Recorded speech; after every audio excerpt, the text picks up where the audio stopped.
तर आज सकाळ सकाळी ना सेजलचा अभ्यास घेण्याचं काम चालू होतं. कारण जोपर्यंत मी तिचा अभ्यास घेत नाही ना ते अजिबात करत नाही. कारण आम्हाला अभ्यासाची आवड नाही आहे आणि तिच्या पप्पांना पण नव्हती. त्याच्यामुळे मुलगी तर अशी होणारच आणि त्याचा त्रास मात्र मलाच होतो. त्याच्यामुळे आज सगळी कामं ठेवली आणि तिचा अभ्यास घ्यायला सुरुवात केली. मी कुठे बिझी असली ना का हा बिचारा असा कंटाळतो ना की त्याच्यासोबत खेळायला कोणीच नसतं. तर आज मोगऱ्याची भरपूर फुलं निघाली होती तर म्हटलं गजरा बनवून घेऊया.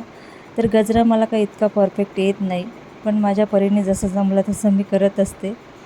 तर केसांमध्ये तो मी लगेच माळून पण घेतला, पण केस अशी मोकळी ठेवली आणि नंतर इतका गरम व्हायला लागला की मी अंबाडा बांधला. आणि एकीकडे माझं चालू होतं कैरी खाण्याचं काम आणि कच्ची कैरी मला ना खूप आवडते. तर दुपारच्या वेळेत मशीनवर बसली होती. ऑनलाईन एक ड्रेस मागवला पण तो थोडा लूज होता आणि क्वालिटीही खूप खराब होती. त्याच्यामुळे म्हटलं थोडी फिटिंग करून घ्यावी आणि तेवढ्यात माझ्या मुलाने हे उद्योग करून ठेवले होते.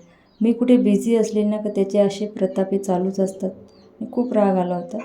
रात्री आलो होतो आम्ही ढाब्यावर. तर माझी ही आई आहे ना ती रिटायर झाली होती आणि माझ्या भावाला सरकारी नोकरी मिळाली होती. त्याच्यामुळे दोघांचं सेलिब्रेशन करायचं असं ठरलं आणि आम्ही आलो ढाब्यावर. तर सगळ्या बहिणी आणि मिस्टर, त्यांची मुलं असे सगळे मिळून आम्ही आलो होतो. आणि नॉनव्हेजशिवाय ना आमची पार्टी होत नाही. आम्हाला रोज नॉनव्हेज लागतो खाण्यामध्ये.